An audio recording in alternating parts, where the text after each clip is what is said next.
എല്ലാവർക്കും നമസ്കാരം. നമുക്കിന്നിവിടെ പറയാനുള്ളത് കറുക ഹോമത്തെക്കുറിച്ചാണ്. എന്താണ് കറുക ഹോമം?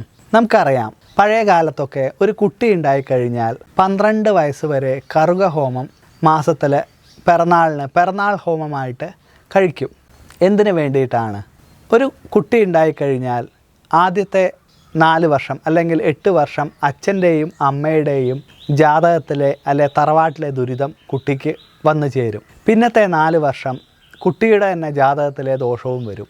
അങ്ങനെ 12 വയസ്സ് വരെ കുട്ടിക്ക് ഈ ഒരു ദുരിത സമയങ്ങളോ അല്ലെങ്കിൽ അപകടങ്ങളോ ഉണ്ടെങ്കിൽ അതിൽ നിന്നൊക്കെ മൃത്യുഭയത്തിൽ നിന്നൊക്കെ കുട്ടിയെ സംരക്ഷിക്കാൻ വേണ്ടിയിട്ട് പഴയ കാലത്ത് ചെയ്തിരുന്നതാണ് കറുക ഹോമം.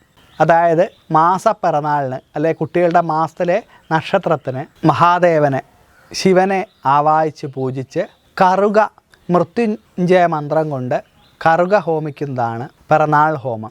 അങ്ങനെ ചെയ്യുമ്പോൾ ആ കുട്ടിക്ക് ജാതകത്തിലെ വല്ല ദുരിതങ്ങളും ഉണ്ടെങ്കിൽ തറവാട്ടിലെ ദുരിതങ്ങളോ അങ്ങനെ അതുപോലുള്ള ദോഷങ്ങളൊക്കെ ഉണ്ടെങ്കിൽ അതിൽ നിന്നൊക്കെ മൃത്യുഞ്ജയ രുദ്രനായിട്ടുള്ള മഹാദേവൻ കാത്തു രക്ഷിക്കും. അതിനു വേണ്ടിയിട്ടാണ് കറുക ഹോമം കഴിക്കുന്നത്. പഴയ കാലത്തൊക്കെ 12 വയസ്സ് വരെ ഇങ്ങനെ പിറന്നാളിന് കഴിക്കാറുണ്ട്.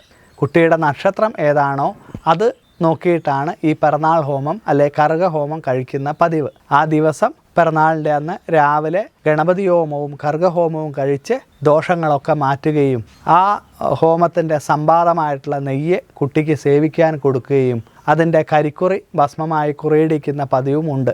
എല്ലാവർക്കും മഹാദേവൻ്റെ അനുഗ്രഹം ഉണ്ടാവട്ടെ. നന്ദി, നമസ്കാരം.